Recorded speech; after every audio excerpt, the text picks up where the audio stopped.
بسم اللہ الرحمن الرحیم۔ بسم اللہ الرحمن الرحیم۔ السلام علیکم ورحمۃ اللہ وبرکاتہ۔ امید ہے آپ تمام احباب خیر و عافیت سے ہوں گے۔ آج جلالین ثانی کا سبق نمبر 65 ہے اور اس سبق کے اندر ہم سورہ زاریات کی آیت نمبر 15 سے لے کر 19 تک کا ترجمہ اور تفسیر پڑھیں گے۔ پہلے آیات کا ترجمہ دیکھ لیں۔ ان المتقین فی جنات وعیون، اللہ تعالیٰ فرماتے ہیں متقی لوگ بے شک باغوں اور چشموں میں اس طرح رہیں گے، آخذین ما آتاہم ربہم انہم کانوا قبل ذالک محسنین، کہ ان کا پروردگار انہیں جو کچھ دے گا اسے وصول کر رہے ہوں گے، آخذین وصول کر رہے ہوں گے، انہم کانوا قبل ذالک محسنین، وہ لوگ اس سے پہلے ہی نیک عمل کرنے والے تھے۔ کانوا قلیلا من اللیل ما یہجعون، وہ رات کے وقت کم سوتے تھے۔ وبالاسحار ہم یستغفرون، اور سحری کے اوقات میں وہ استغفار کرتے تھے۔ وفی اموالہم حق للسائل والمحروم، اور ان کے مال و دولت میں سائلوں اور محروم لوگوں کا حق ہوتا تھا۔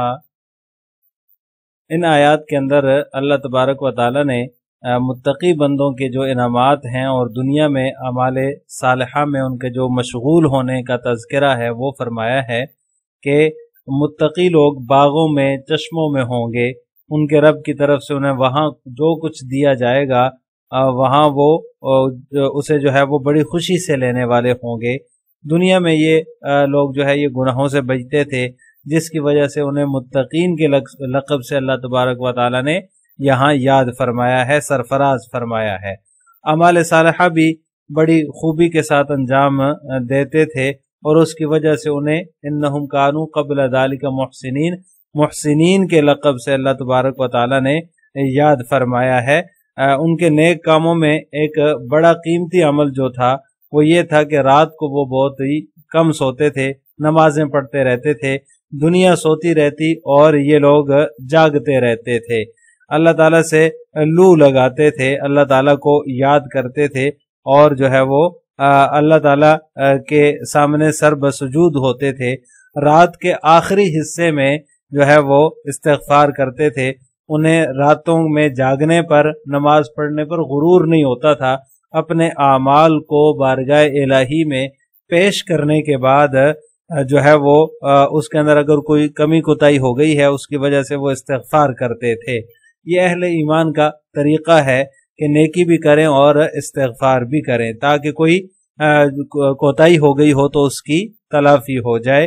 ان حضرات کی جسمانی عبادت کا تذکرہ فرمایا اور اس کے بعد پھر وفی اموالہم حق للسائل والمحروم، ان کے مالی انفاق کا تذکرہ بھی فرمایا کہ ان کے مالوں میں حق ہے سوال کرنے والوں کے لیے اور محروم کے لیے، یعنی اپنے مالوں کا جو حصہ وہ ضرورت مندوں کو دیتے ہیں اس کے دینے کا ایسا اہتمام کرتے ہیں جیسے ان کے ذمہ واجب ہو، اسی لیے اسے یہاں پر حق سے تعبیر فرمایا ہے اللہ تبارک و تعالی نے۔ سائل جو ہے، لفظ سائل اس کا معنی جو ہے وہ محروم کا ہے۔ مفسرین نے اس کے اور بھی کئی معنی لکھے ہیں، یعنی کہ سائل اور محروم۔ بعض حضرات نے فرمایا کہ سائل کے مقابلے میں محروم ہے، یعنی جو شخص سوال نہیں کرتا وہ محروم ہے، جو سوال نہیں کرتا، اس لیے کہ وہ محروم رہ جاتا ہے جب سوال نہیں کرتا، کہ لوگ اس کا جو حال ہے وہ جان نہیں سکتے جب تک وہ سوال نہیں کرتا اور وہ خود بتاتا نہیں ہے، اس لیے دینے والے کی طرف جو ہے وہ دھیان ہی نہیں کرتے اس کی طرف۔ حضرت ابو ہریرہ رضی اللہ تعالیٰ عنہ سے روایت ہے، رسول اللہ صلی اللہ علیہ وسلم نے ارشاد فرمایا، مسکین وہ نہیں جسے ایک لقمہ اور دو لقمہ اور ایک کھجور اور دو کھجور کے لیے دو کھجور لیے پھرتے ہوں، لیکن مسکین وہ ہے جس کے پاس حاجت پوری کرنے کے لیے کچھ بھی نہ ہو۔ یعنی مسکین وہ نہیں ہے جس کے پاس جو ہے وہ ایک لقمہ، دو لقمہ، ایک کھجور، دو کھجور موجود ہوں، بلکہ وہ ہے جس کے پاس کچھ بھی نہ ہو، اس کو مسکین کہا جاتا ہے اور لوگوں کو اس کا پتہ بھی نہ چلے۔ پتہ چل جاتا تو وہ صدقہ کر دیتے لوگ اس پر، اور وہ سوال کرنے کے لیے کھڑا بھی نہیں ہوتا، اس کو مسکین کہا جاتا ہے، یعنی وہ اسی طرح اپنی حاجت دبا کر وقت گزار لیتا ہے۔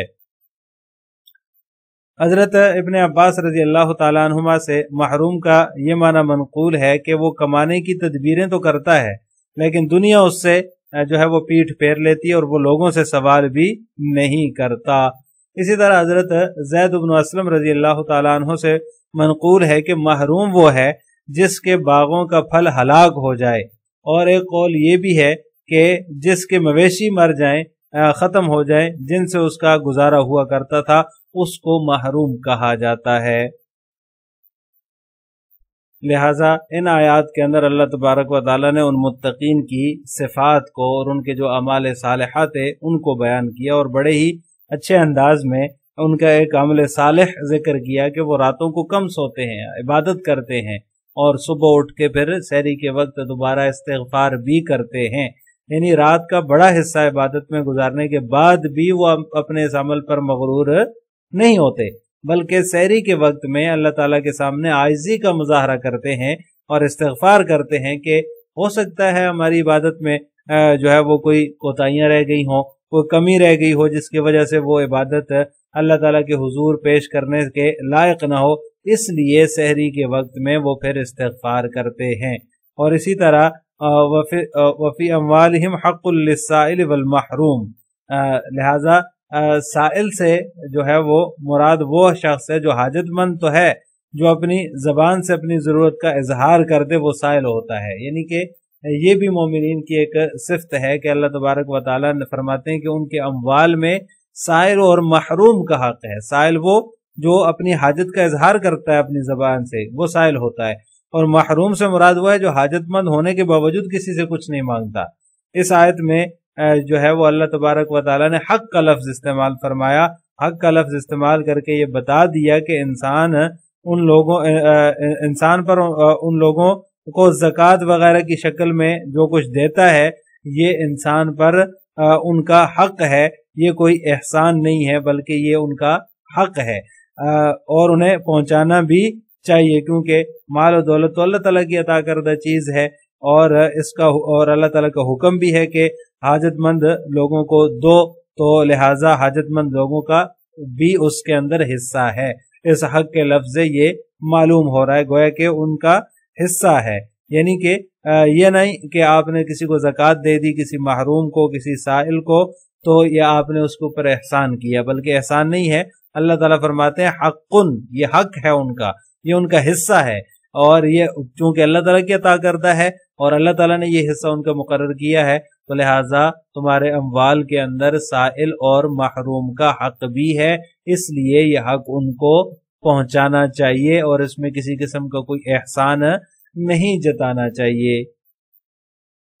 اب تفسیر جلالین ملاحظہ ہو، ان المتقین فی جنات بساتین، یہ مصنف رحمہ اللہ تعالیٰ نے جنات کا معنی بیان فرمایا کہ باغوں میں ہوں گے، وہ عیون اور چشموں میں ہوں گے، تجری فیہا یعنی وہ باغوں میں جاری ہوں گے، یعنی یہ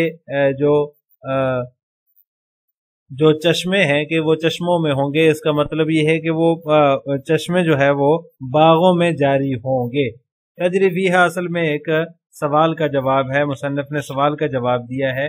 سوال یہ ہے کہ یہاں پر اللہ تبارک و تعالیٰ نے فرمایا کہ تجری فی جنات و عیون، کہ متقین جو ہے وہ جنت میں ہوں گے اور چشموں میں ہوں گے، تو چشموں میں ہونے کا یا رہنے کا تو کوئی مطلب نہیں بنتا، تو اس کا جواب مصنف رحمہ اللہ تعالیٰ نے تجری فیہا نکال کر دے دیا کہ یہ ہے کہ متقی ایسے باغوں میں ہوں گے، تجری فیہا جس کے اندر وہ نہریں جاری ہوں گی، گویا کہ وہ ایسے باغات میں ہوں گے جس میں نہریں جاری ہوں گی، تو لہٰذا متقین چشموں میں نہیں ہوں گے بلکہ وہ چشمے جو ہے وہ ان باغات میں ہوں گے، اور متقین ان باغات میں ہوں گے جن میں وہ چشمے اور نہریں جاری ہوں گی۔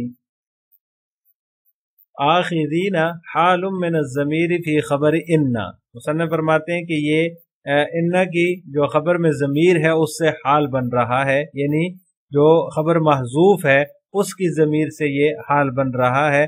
تقدیری عبارت اس کی ہو جائے گی کائنون فی جنات و عیون حال کونہم آخذین ما آتاہم ربہم.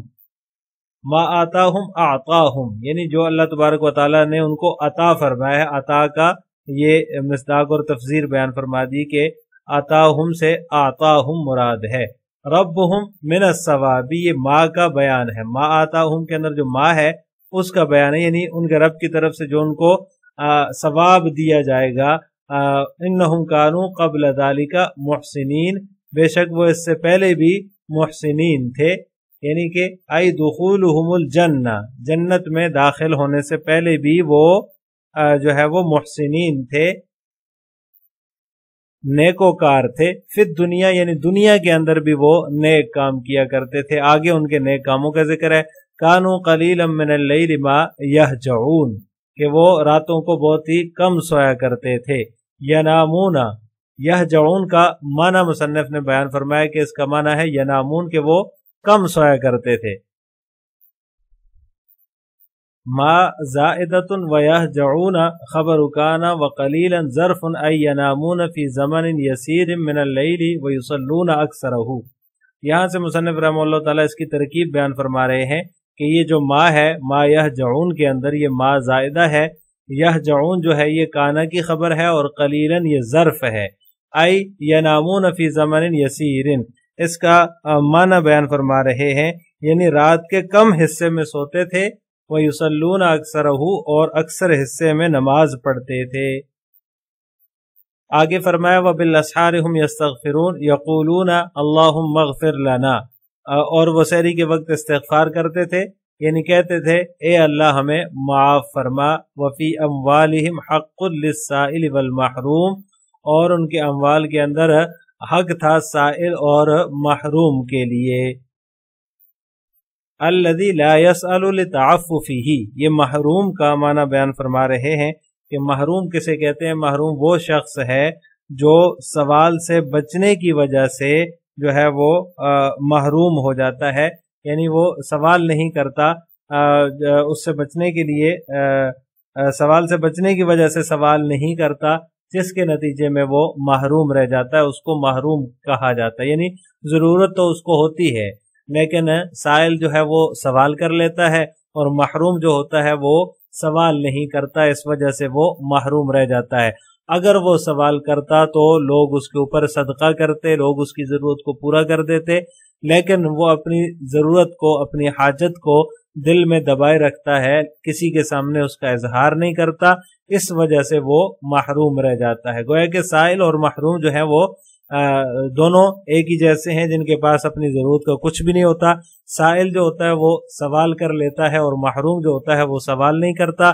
اس کو سوال نہ کرنا پڑے اس چیز سے وہ بچتا ہے اور اس کے نتیجے میں وہ پھر محروم رہ جاتا ہے.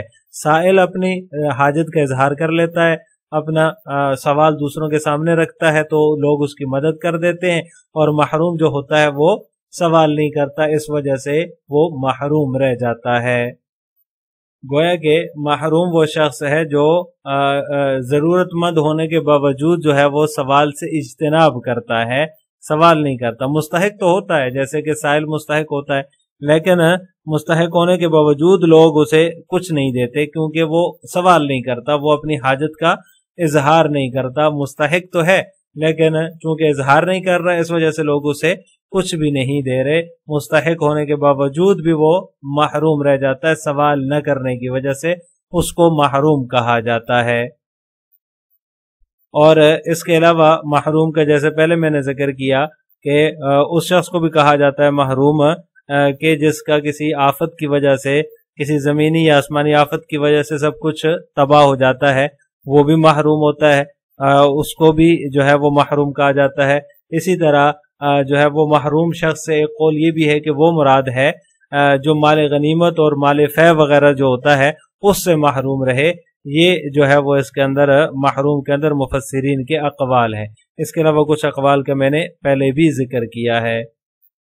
آخر میں آپ حضرات سے دو سوال ہیں. نمبر ایک، حدیث کے مطابق مسکین کسے کہتے ہیں؟